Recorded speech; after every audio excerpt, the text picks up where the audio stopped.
All right, guys, welcome back to the next episode of the Grand Prairie PD podcast.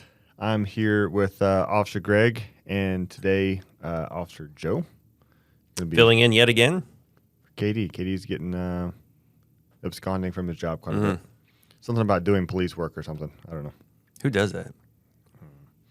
Though he did tell me before we get started not to forget to mention that we are having a civil service exam on September 16th. And you can go to the link in the descriptions for the website and everything to get your personal history statement done, fill out the packet and apply. They'll list all the perks, the salaries, the positions and whatnot on the website. We're also almost always hiring in the jail and dispatch. So maybe you don't meet the requirements of a police officer just yet. Those are great places to get started, get your feet wet into the law enforcement career field. So yeah, it's on there as well. One of I think the good things, but also negative for our jail is that it tends to be a starting point for going into law enforcement, but that also kind of leads to turnover. Yep. So they're always looking to get people in and get them trained up. So. Absolutely. All right, Greg. Hi. What's going on? Not much. Glad to be here. Well, give us the scoop. Who's Greg? Greg. So 25 now. Born and raised in Grand Prairie. Attended Grand Prairie ISD all throughout. Mom was a teacher in Grand Prairie. Dad was a cop in Grand Prairie. So couldn't get in trouble in school. Couldn't get in trouble on the street without somebody finding out about it and getting back to mom and dad. So you got in trouble in Arlington. Yeah, basically just had to leave city limits, and then it was on. Whereabouts in Grand Prairie did you grow up? So you don't have to give us a specific address. No one's going to go by and egg that house or anything like that. But I mean, I don't live there anymore. There's going to do a public records request on the address. Yeah, he got in trouble here. Yeah, feel free to go by the house. Was actually born into in a hospital, and then was brought home to, I believe, in Arlington for a very short period of time. And then we moved into a house up on the north side of the city in the now 12 Beat area. And then in first grade, we sold that house. And when I was in first grade, my sister was in fifth grade, sold that house, moved down to the now 42 Beat area, lived there up until my senior year of high school. And then for whatever reason, Dad was like, you know what, I missed that house, and went and bought back the house that he sold in 12 Beat, and they live there now. My wife and I bought a house down in 43 Beat. We live down there now. So literally never lived anywhere else, done anything else. Traveled, yes, but Grand Prairie through and through. Told you he's going to be boring. I know. I know pizzazz. Did you graduate from one of the high schools? Yeah, I went to South. So shout out to South. Yeah, South Grand Prairie High School. It's doing me good. Mom was a science teacher, and so when I was at Reagan Middle School, she was a science teacher at Reagan Middle School. And then when I went to South, she moved to South. I don't know if that was like a planned out thing, but she then went to South. So she was a chemistry teacher while I was there for 4 years. Did you go to her class? No. Was that not allowed? I don't know if it was not allowed, but... well, okay, if you had gone to her class, would she have passed you? I barely passed chemistry as it was. So no. I don't know if being in her class would have done a lot of favors. He's a cop for a reason. Yeah. The numbers and the elements are not my friend. All right, so you graduated South Grand Prairie High. Mm-hmm. What was your GPA? Couldn't tell you. Enough to graduate. It's high enough to graduate. All right, more plausible deniability. Yeah, school was one of those things that just kind of went downhill. Generally about like 5th, 6th grade, whenever they started putting letters with numbers and math, like I could do the 2 plus 2, but when I had to like solve for X and Y and Z, it's like, all right, I don't care about this anymore. It just kind of went downhill and was kind of skating by. Did the athlete thing for a little while. Got into football in middle school. It was the first time you could play for a school was 7th grade. So got into football in 7th grade, 8th grade, 9th and 10th. And then after my sophomore year of high school, let that go, focused on I was in JROTC in high school, that was kind of my plan, my route, what I was going to do, and wrenches got thrown in that system that ultimately led to me getting hired here. So you could say that things worked out, but when everything was kind of playing out, I didn't really have a vision for this, despite the lineage. Right. So like a 3.2 GPA, just give me a thumbs up or down. Like the whole time you're talking, I'm like, all right, so into athlete, JROTC. I'm thinking like low threes. Try high twos. Maybe if I had to guess, I don't remember. I'm not covering anything. I mean, it doesn't matter at this point because look at you now, right? Yeah, I think it was like high twos, maybe like a solid 3 throughout high school.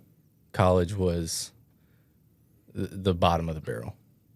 But at that point, like when I got done with college, I was already working here. So, but right, they say what they say: C's get degrees, right? I mean, I got a college degree online, so I'm not sitting here like knocking somebody actually like went to college and got one. Like I don't have one. So look at you now. yeah, Look at make you. more than him. Yeah, I know. Isn't that great? God, I love America. Yeah, took me like 6 years to get that extra. I think it's like $150 a month for a bachelor's degree. Mm-hmm. So, yeah, 6 years of work. I don't even think it's 150. 125? I think it's 100. Is it? Couldn't tell you. It's on the website. We can look. Yeah, none of us are. Yeah. Where'd you go to school, college wise? Dallas Baptist, so right across the bridge. Ooh, bougie. Yeah, it was very pinky out. Mm-hmm. But it was a good experience. It was again, it wasn't in the plan. So leaving high school, I was 100% bought and paid for, like military route. That's what I wanted to do, and then put all my eggs into that basket. And then when the bottom of that basket fell out, it was like, okay, well now I'm 17, 18 years old. No, 16, 17 years old, and now I have no plan. I have no plan, no job, no future. I was like, what are we going to do? And then DBU was like, hey, why don't you come apply over here? Your dad works here now. We can fast track you, and met all the requirements. It wasn't anything, under the table or anything like that. But they kind of like fast tracked the application to get me in there. So DBU is where it was at. And I was like living on campus for 3 years, then turned 21 while I was at DBU, took the civil service test here. That ended up lining up, and put college on the back burner while I was going to the academy and FTO. And then once I got cut loose off probation, everything was lined up. I went back and finished online because I'd bet a lot of people that I could, and they were like, nah, you're never going to go back. And I was like, well, I got a point to prove now. So yeah, that was my first thought, is that when you said you were going to take a break, was that most people don't go back. It was morely out of spite. Yeah, is what it was. Because I mean, so many people were like, no, once you get that job and you get, girlfriend, wife, or you start having kids, responsibilities and stuff like that, you're never going to find time to go back and do it. So I think so many people had told me that you're not going to do it that I was like, no, watch this. Yeah. So I ended up graduating college with my bachelor's in May of this year. Oh, cool. So it literally took me 6 years, but In criminal justice. Of course. Criminal justice. Old CJ degree. So when the military thing didn't work out, and I was like, well, now I got to go to college for something. I was like, what am I going to major in? Something that is, Easy. Yeah, easy to get through. Easy to get through, of relative interest, with the family ties. I wasn't going to do, math or literature or anything like that. Had no desire to really have a degree at that point because I didn't have a plan put together. So I was like, all right, well, if I'm going to go to college and I'm going to get it, I might as well do it in something that's relatively interesting. So that's where the criminal justice thing came from. Because, like I said, when I started the college path, it did not end here. It was actually Steve Dye that brought me here through the grapevine. The grapevine being your father. Yeah. Yeah, that would be the grapevine. So what about Dye made you want to come over here as opposed to your dad? And I was saying like to pick a favorite. I'm just saying. No, so Dad worked here for 26 years for Grand Prairie, and he retired as a lieutenant in 13, I think. And then once he retired here, so he was working for Chief Dye at the time, and a headhunter in the Metroplex. DBU was looking to establish their own on-campus police department and basically build it from the ground up. A headhunter in the Metroplex found Dad as a candidate for chief over there. Then through that, he became the chief over at DBU. So right across the bridge from Grand Prairie, obviously had a still connection to Grand Prairie. Right. And then Chief Dye found out that I was local, going to school right there, hit up Dad and was like, hey, would Greg be interested in this PSO position, so public safety officer? It's like a college intern program.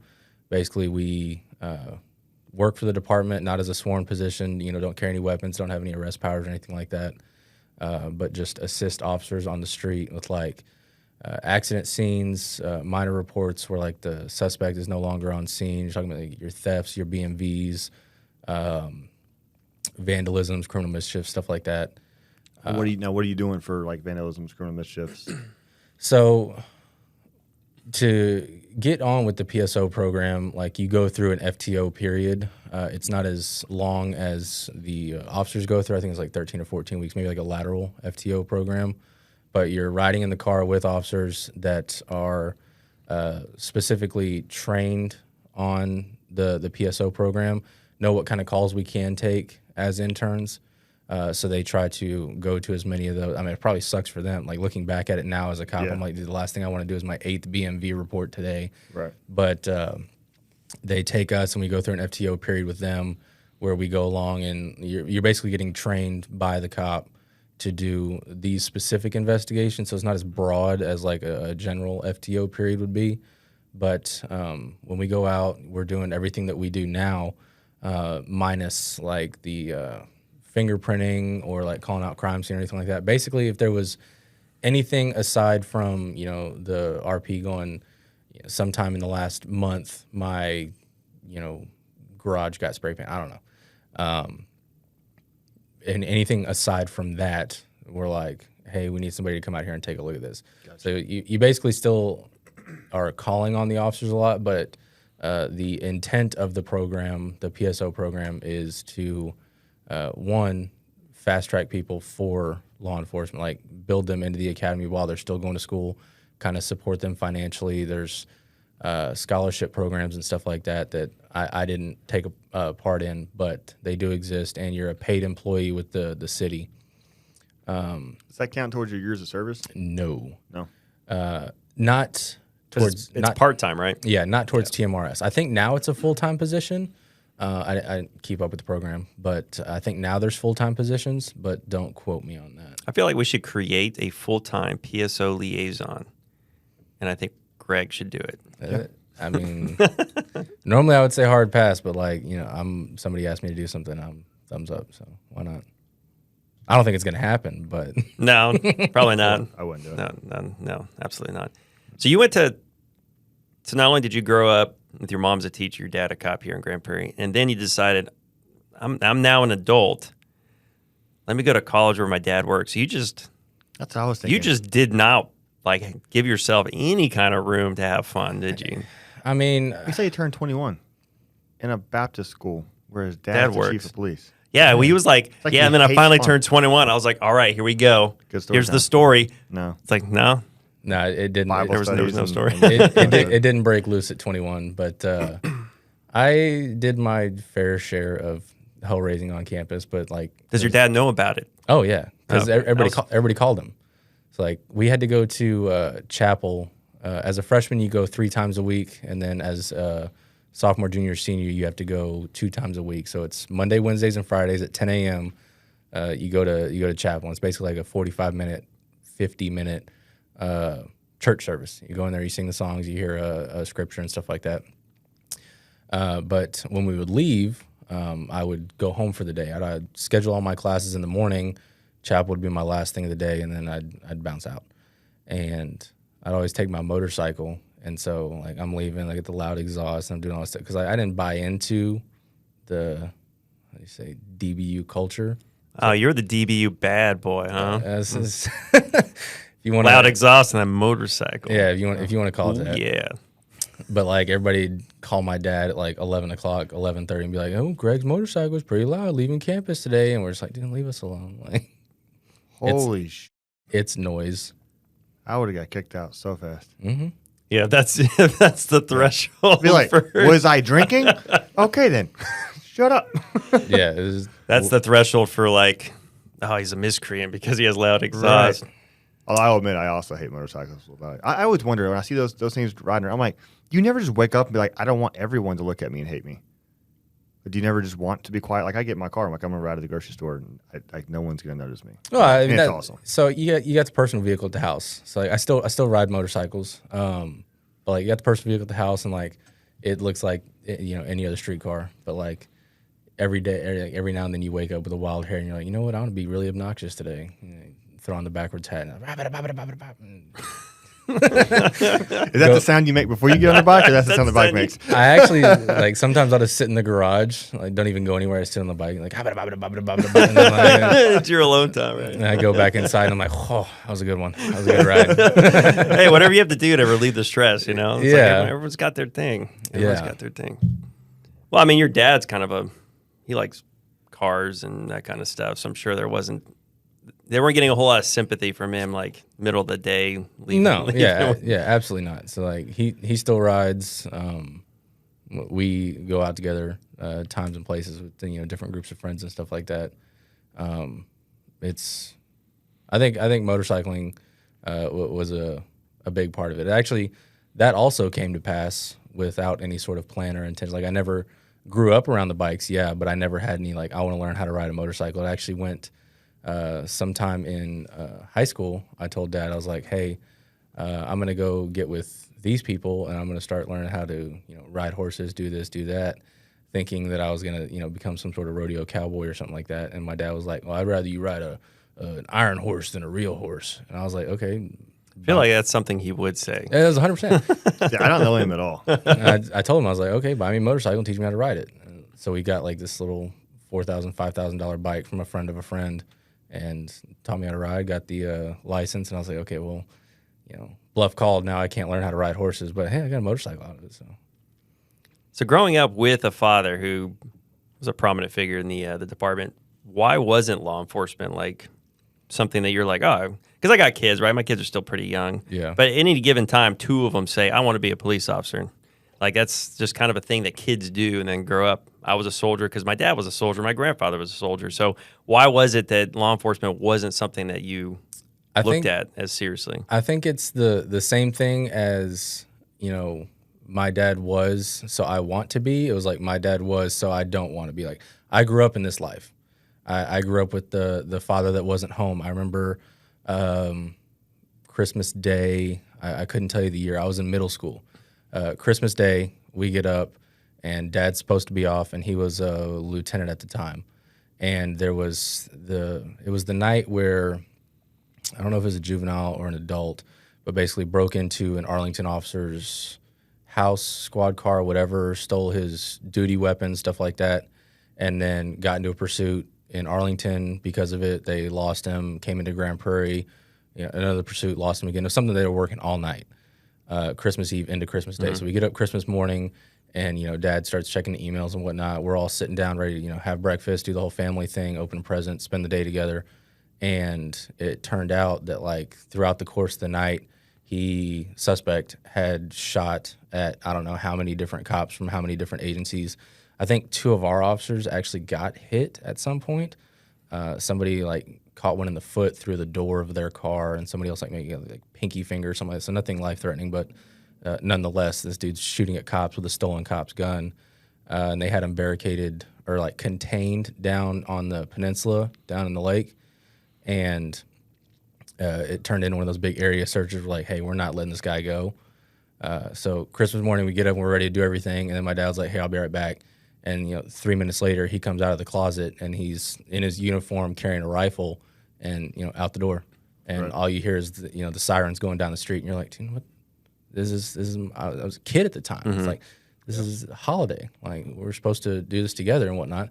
And so that was at the time where our radio channels weren't encrypted, and so I had the app on my phone where I could log in and everything like that. So I'm sitting there listening to Grand Prairie's radio, and I hear my dad keying up, talking about, hey, I'm going down here, we're looking for work, what do you need?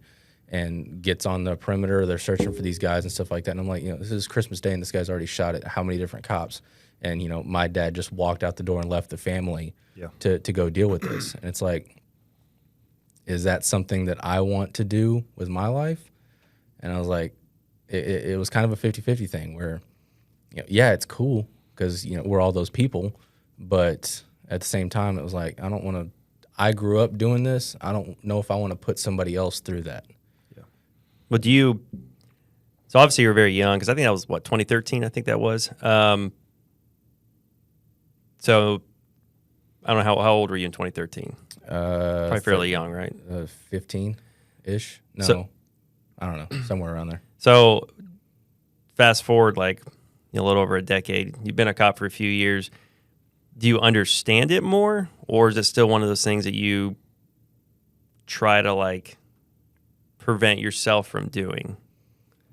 You talking about like him going out the door, like obviously living in the city, all that stuff, grabbing the stuff and going out the door. Do you? Since you're a cop now, you've been a cop for a few years, so you're kind of past the rookie phase. Yeah. Do you understand why he got in uniform, got a gun? 100%. And I've done it countless times now. So I was working here when AJ's crash happened, when the kid hit AJ, and I was working as a PSO at the time, and I was on an accident report with him the day before. So the last thing that I did was see AJ, and then I went home for the night, right? And then I was in and out. I had my own place, but I was staying at my girlfriend's apartment, now wife at the time. And I wake up and I had a missed call from Dad, and I'm like, what? You want to hang out today? You want to do something? What is it?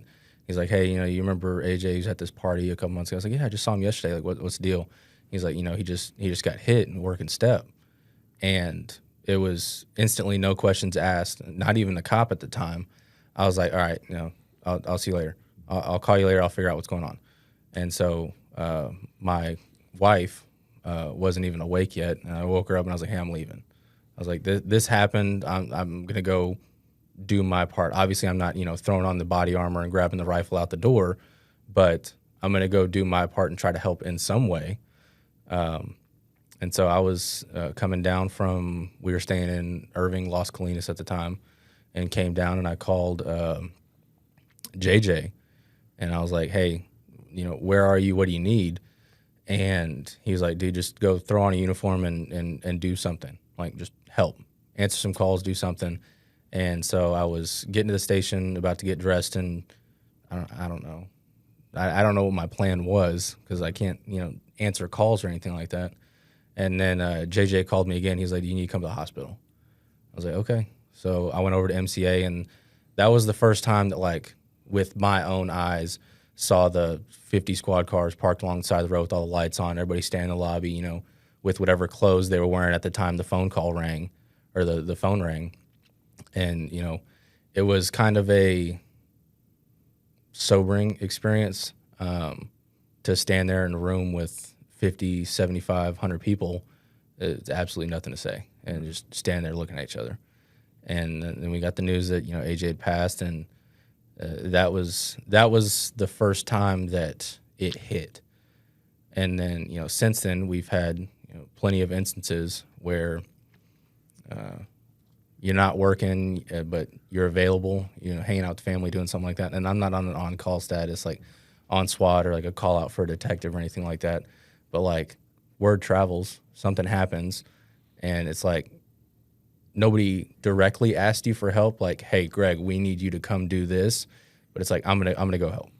I don't know what I'm gonna go help with, but if it's standing at the hospital silently, if it's filling in on the street so somebody else can go to the hospital, whatever it is. So I've done it plenty of times since then to that capacity.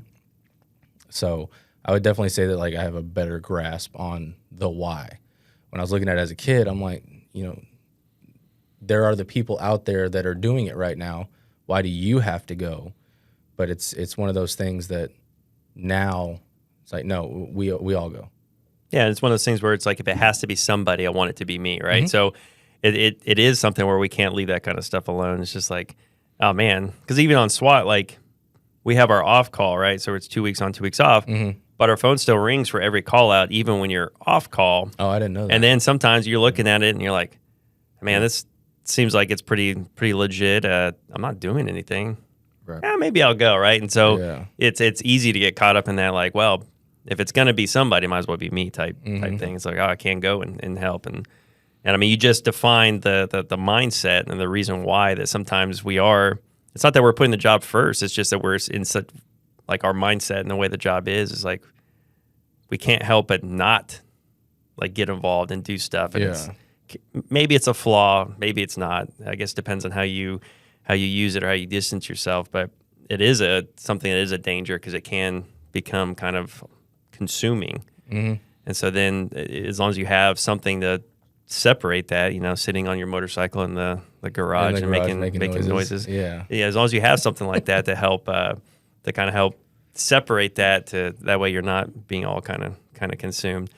But so you understand it now. Obviously, didn't understand it then. And obviously, you said you wanted to go the military route, which, from experience, and you can speak for this as well, not any better. Because in the military, it's like, I don't want to be involved, but you're forced to be. So it's like the other way around where you're like, no, I want to stay at home. It's like, no, you got to come in. It's like, oh, man. So, like, obviously the same kind of vein of that. So as you from that period on, like, you had zero interest in law enforcement, even though you're kind of, because I'm assuming that obviously your dad's buddies came over and you're constantly around. Grew up around it. Grew up around the friends, but my military, so like I would say, like, called for service would be the thing. I just didn't know what the service was going to be. But I had like I didn't look at it at the time when I was a dumb kid, but like I had extremely high aspirations for the military. Navy SEAL.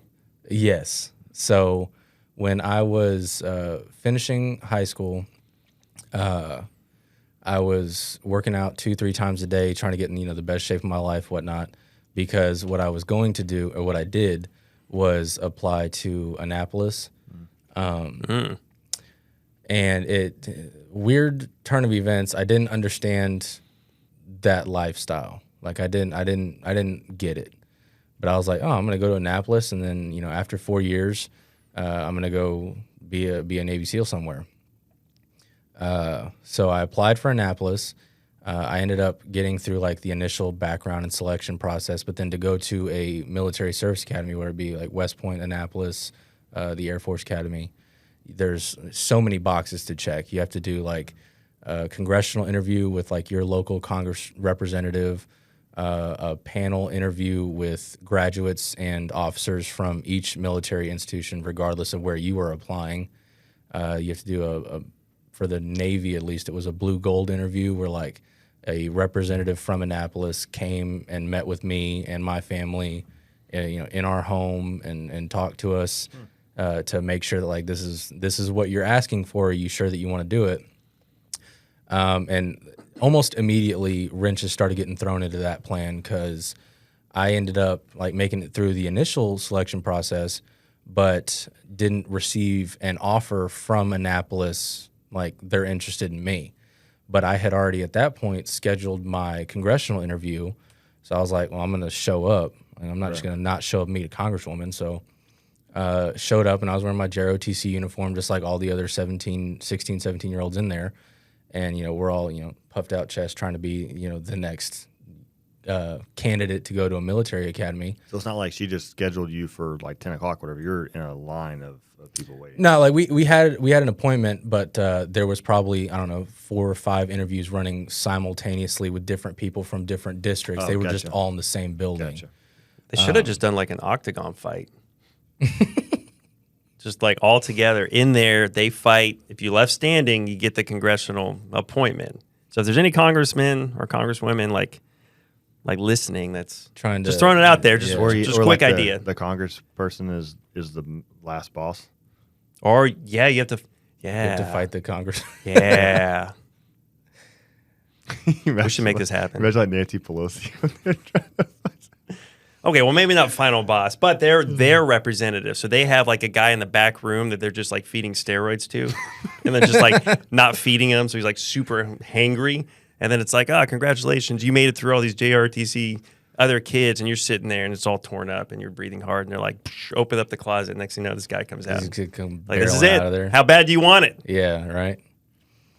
So that's not what happened? No. All right, well, It's a letdown. I walked into this congressional interview, and they were like, what's your name? I tell them, and they're like, okay, have a seat. And I'm like, okay, thank you.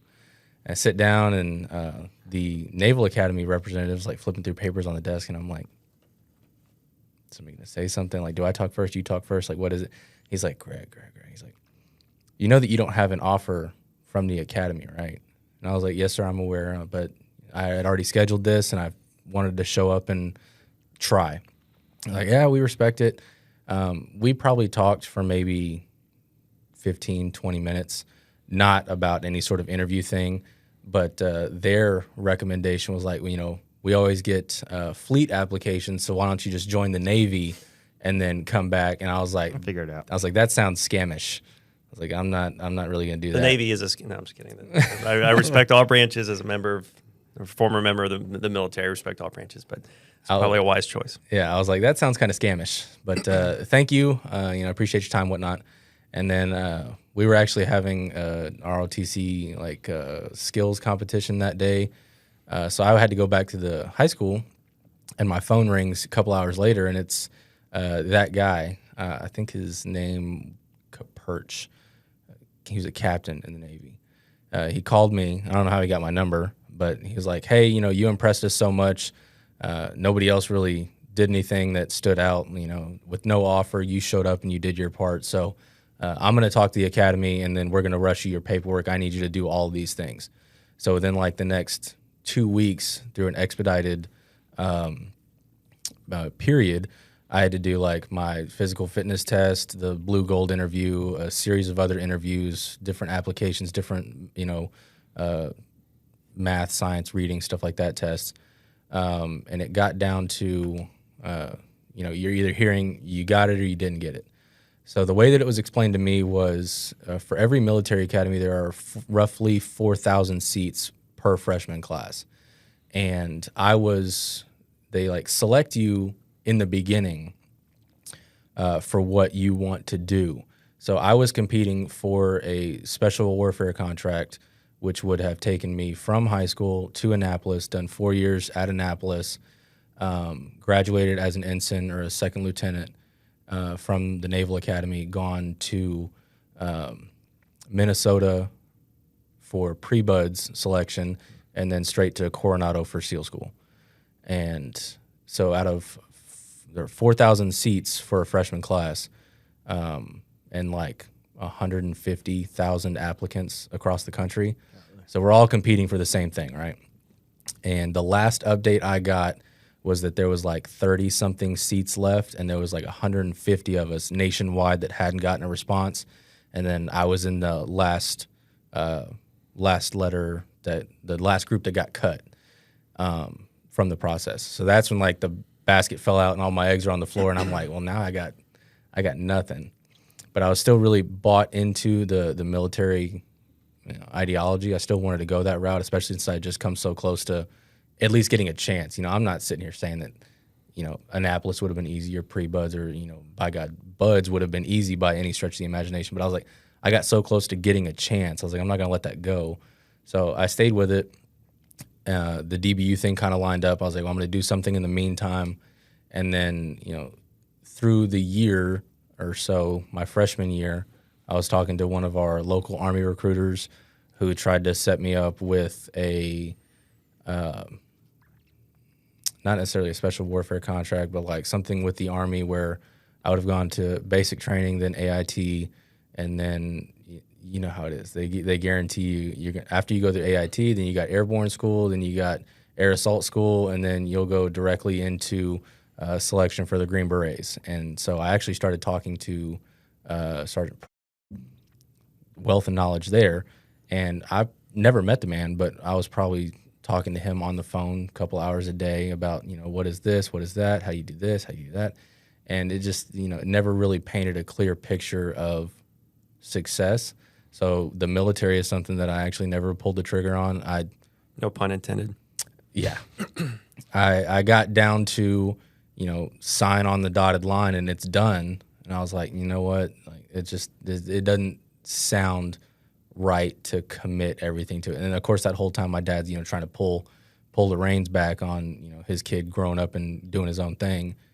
Because you're not going to get a concrete answer. When they say, hey, you can do this school, you can do that school, so much of that's predicated on your performance after you get in. So it's very much a gray area. And it's like, you're not signing up like, oh, yeah, you're going to be definite. It's, hey, For sure. you get a chance. Mm-hmm. Right. So it's like, that's the whole fine print. It's like, no, you get a chance to go to this. Yeah. Like, it's like, all right, well, Yeah. that means that on the other flip side is I don't go because I messed up or whatever. And it was all that because I had buddies that we'd graduated out of JROTC, graduated high school together, that had just done the sign on the dotted line and go join the military, and they're coming back with their horror stories of, no, it's not like this, it's like that, it's like this, and the whole time I'm like, I've got these big delusions of grandeur that the world is sunshine and rainbows and I'm gonna get my way, but I was like, I'm hearing this over here that's like it's not that way.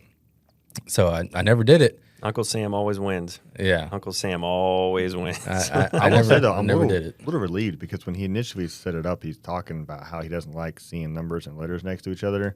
And then the military basket fell out. And I was like, did you not pass the ASVAB? Oh, yeah. I didn't want to ask that. But now, you know don't. that's not the case. Were you an ASVAB waiver? Like, that's not usually a question you want to ask. But I was one of those guys that took the ASVAB and qualified to be like the nuclear engineer or something like that. And I was like, no, I just kind of want to go over here and carry guns and stuff like that. I was one of those cases. no. Same. Them too. Became a grunt. Yeah. But never did that. And then the DBU thing lined up. And then probably a couple months after being at DBU is when Chief Dye approached Dad about the PSO thing. And then got hired on as a PSO. That is when after 6 months or a year being a PSO, is when I got integrated into canine training here at the department. I've been doing that for 6 or 7 years now. Thousands and thousands of hours of canine training. I actually had an opportunity to train a SEAL dog that is now attached to one of the SEAL teams. So So you're basically a SEAL. I left my little footprint on it. I was like, you know what, I did something. But did they name it Greg? No, I feel like that would actually be a really good name for like a canine, Greg. Well, if I'm in a cave and I hear somebody yelling like, "Greg, don't bite him," I'm like, holy shit, is this a dude about to bite me? But then you realize either way, it'd be scary. No. Yeah. Having been bit by both men and dogs, both are very scary. So I'm throwing it out there just from experience. No, the dog's name is Logan, so sorry to disappoint. But I don't know what team he's attached to. So when I was at DBU, they had guest speakers come in, and there was a guy that runs a group called TRG. It's Trident Response Group, and it's based out of Dallas. And they do they'll host SWAT teams and Yeah, we've been out there. Yeah, We've been out there to train. to their facility. Mm-hmm. So I was out there working as basically another unpaid internship.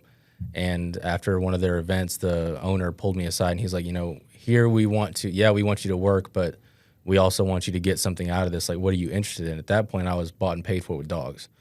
And so I told him, I really love working with working dogs. He's like, I got a guy.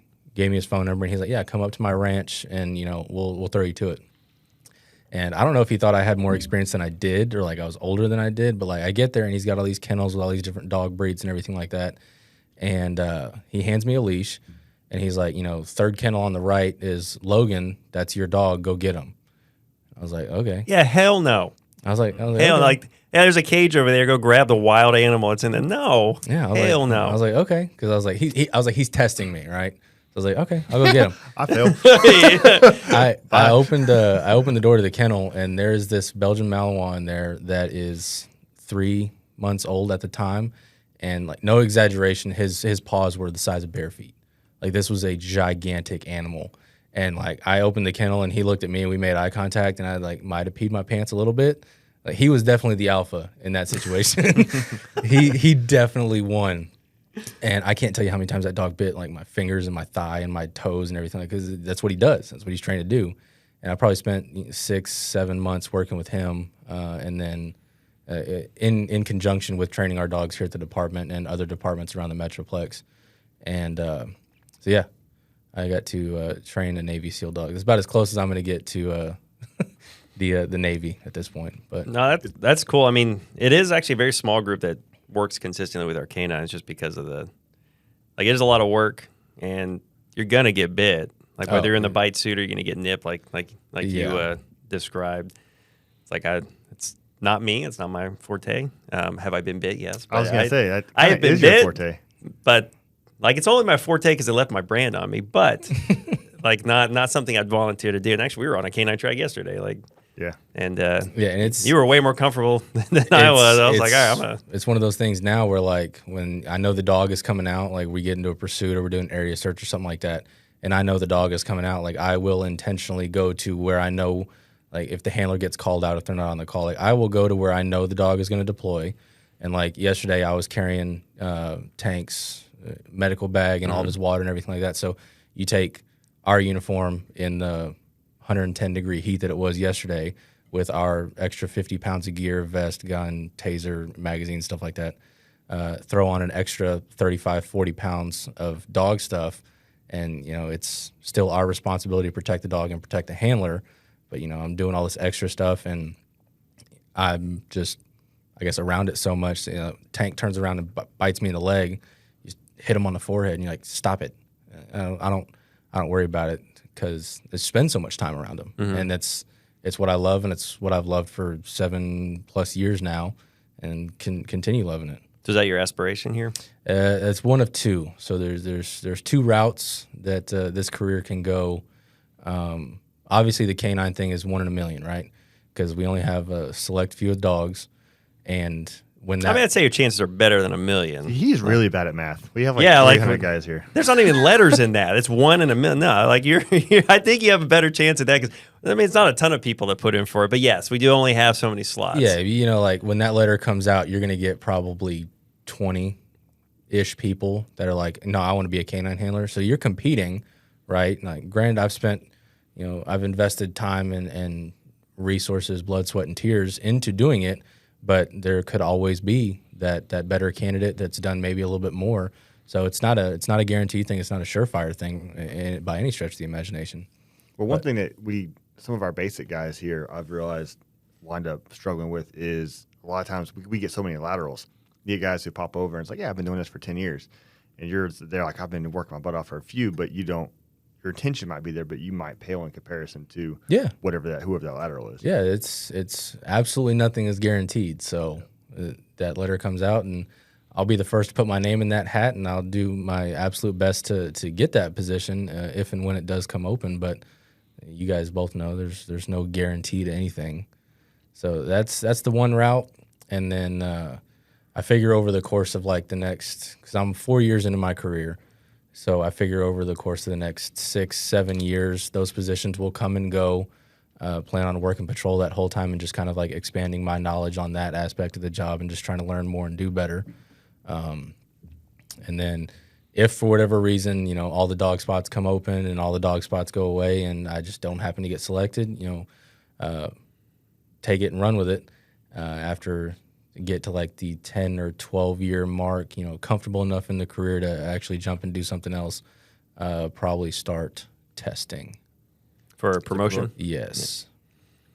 Well, like I said, third option is the PSO liaison. So if they make a full-time position in the air conditioning, I'm not going to tell them no. Well, only during the summer, because it's like during the winter, like, all right, I can go on the streets. I'm a little cooler or whatever. But actually, speaking of wintertime, though, you had a rough time during Snowpocalypse. Yes. I do remember that. Snowpocalypse claimed about 10 months of my very, very new career here. What'd you do? He was responding to a badass hot call. Yeah, the Manly suspect. I was standing there. manly macho story is I got into a fight with the ice and I lost. The truth is, Well, that is true. But where were you and what were you doing? no, I got sent to an accident report probably like the third or fourth day of when everything was really iced over and it was like sub-freezing temperatures. And I'm standing there and I'm talking to this woman. And, you know, somebody slid off the ice and hit her car, and then they both went different ways. It was an FLID accident. Taking the accident report, get all the information, everything like that, and I'm waddling back to my car in the middle of Pioneer, and I like 1 foot wrong place, and I have never hit the ground so hard. And it slipped and ate it. And I had shoulder surgery on my right shoulder due to a high school football injury, but it took me a long time to get that surgery. And in that time frame of like from the injury to the actual surgery, I was consistently like dislocating my shoulder and just popping it back into place. Not as like a manly thing, but like I was too stupid to know better. So like as soon as I hit the ground, I was like, damn, I just dislocated my shoulder again. But it was my left shoulder this time. I was like, I know that I just dislocated my shoulder. So I came back here to the PSB, covered in ice on my uniform and everything like that. And I walked into the report writing area, and there was somebody sitting there, and I was like, hey, can you help me pop my shoulder back into place? Because like I just dislocated my left shoulder. And there was a supervisor walking around that overheard the conversation. She's like, did you just do that? I was like, yeah. I was like, I just slipped on the ice. I was like, no, I'm relatively new to the career. And he was like, no, first report injury, we're going to the hospital. I was like, dude, what the fuck? So jump in his car, and he takes me down to the ER, and they pop my shoulder back in. And I had no idea that the process that I had just started. Yeah, I didn't understand it. Because things stop being up to you. Yeah.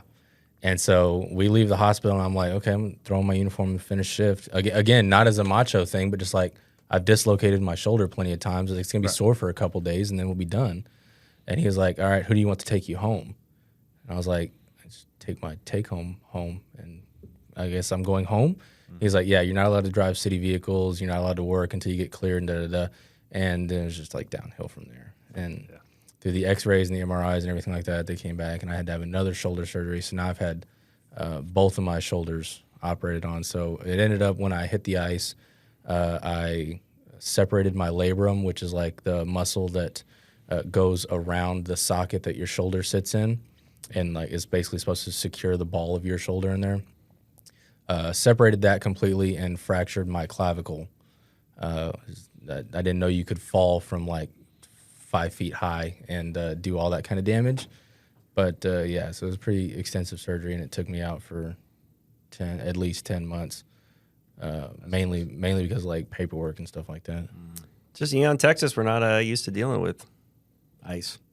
No, you guarantee the next time it freezes, like I'm going to show up with like metal cleats. That's what I was about to say. Yeah. Look like you're about to go up at Everest. Yeah, like, I don't care how stupid it looks. Like I'm not getting another shoulder surgery. It's not happening. Jesus. Yeah. Don't you have a real quick Greg story, don't you? Yeah. When he was a PSO? He might remember. You remember me yelling at you? You yelled at me? No. It was so traumatic that he had to like... Yeah, clearly it took a toll. What would you yell at me about? Messing with a DWI.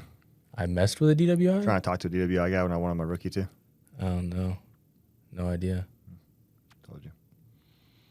It was that traumatic that he just like shut it off in his brain, just kind of like... See, I think I was more angry at my rookie. But I remember you going to talk to him, and I was like, shut the fuck.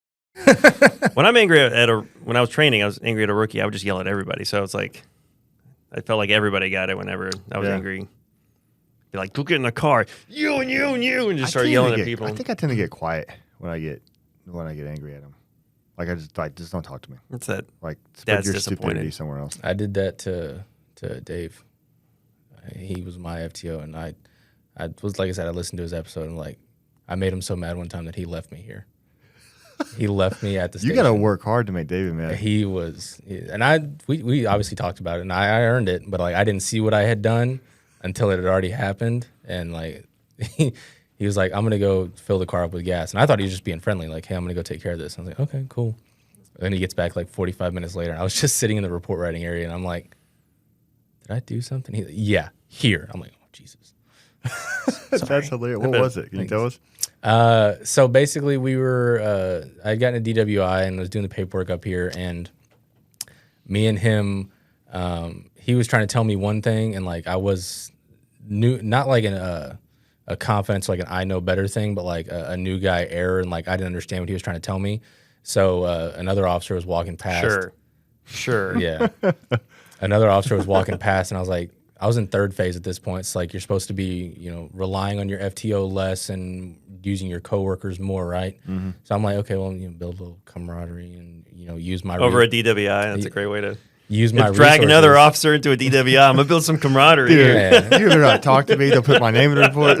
So like he was walking by, and I was like, hey man, like take a look at this video and like tell me like this is what I think. Like, is this what you? But it was at the time I like directly contradicted what Dave was telling me, and he was like just in awe that somebody would have the gall to do that. So he I'm just left imagining having a rookie, then him like okay, make your decision, then they go ask somebody else what they think. Like, hey, I'll get back here. Make your decision. So like now looking back at it, I'm like, no, I really screwed that up. But like at the time, I was like, I didn't get it. But after he explained it to me, I was like, yeah, I messed that one up. That was the one time that I really irritated an FTO. The one time that you know about. Yes, the one time that it was brought to my attention. Yeah, the one time you know about. Yeah, I'm sure there's plenty of those stories, but well, if you ever had an FTO that wants a job at DBU eventually, then I don't know if that's like high on the aspiration list. You get free school. Yeah, free school for dependents. Yeah, still no. Yeah. Oh yeah, that's fine. Man, I'm good. Yeah, the only way I could get kicked out faster than being a DBU student would be if I was a DBU cop or any campus cop. It's a special breed to be a campus cop. So yeah. Props to those of you that deal with college students that think they know better. There you go. Shout out to all of you. It's like we dealing with children and whatnot. People acting like children, but like you're actually dealing with children, but that are technically adults, so to speak. So to speak, yes. Yeah. All right. Well, I think we're gonna wrap it up. Oh, cool. Appreciate you sitting down with us, man. Oh, dude, it's great to be here. Thank you. At least you're nicer than your dad, so I'll throw that out there. He was really, really mean to me at my oral board. He can attest. Dude, Steve was there. You're nodding. Steve was there. So okay, well, we can't stop yet. Well, I mean to throw that in there. I was hoping that like has a little outro, but no, I don't know what I did. Maybe it was just my face. But I go in there and sit down, and it's his dad, and he was in there, and for the applicant oral board, right? Mm-hmm. Like straight out I don't know what I had never met your dad before. Like never seen the man, never seen any of those guys, and he was super like mean, it's kind of like living with him. I mean, he was just like, well, it was just like right off the bat. Like I was like, hey, I'm Joe, and then boom, right off the bat was super mean. I thought maybe it was like a tactic, like this was like the thing. So I like tried not to let it bother me, but I mean, I was coming from like 8 years of the military, and I was like, this guy's mean. Like, but he still, in the end, hired me. So I walked out of that board like, oh, there's no way. The lieutenant hates me. Like, there is no way I'm getting a job here. So in my mind, I'm like, well, I could go with all my buddies and do contracting overseas because that was the only other thing that I had going on. And then they brought me back in. They're like, your dad was like, all right, it was unanimous. And I was like, how? But he was like super mean to me. And I don't know if he's going to listen to this or not, but I mean, thanks LT for hiring me. Like, give me a chance appreciate here. It. But man, he was super mean to me. But then I talked to him later on, and he was fine. But it's like a facade. It's like, well, it's like the intensity, and he's a big guy, so it was like I'm big, mean John, and then you talk to him for like 5 minutes, and he's like just really soft. And invite you in to sit down and watch. Maybe you did something to him that day. Maybe he was pissed off at you, and I took it. You can. That's what I'm going to believe now. You can blame me if you want to. That's fine by me. That's what I'm believing now. All right, guys, we're done. Don't forget, get on the website. Come have fun with us. Till next time.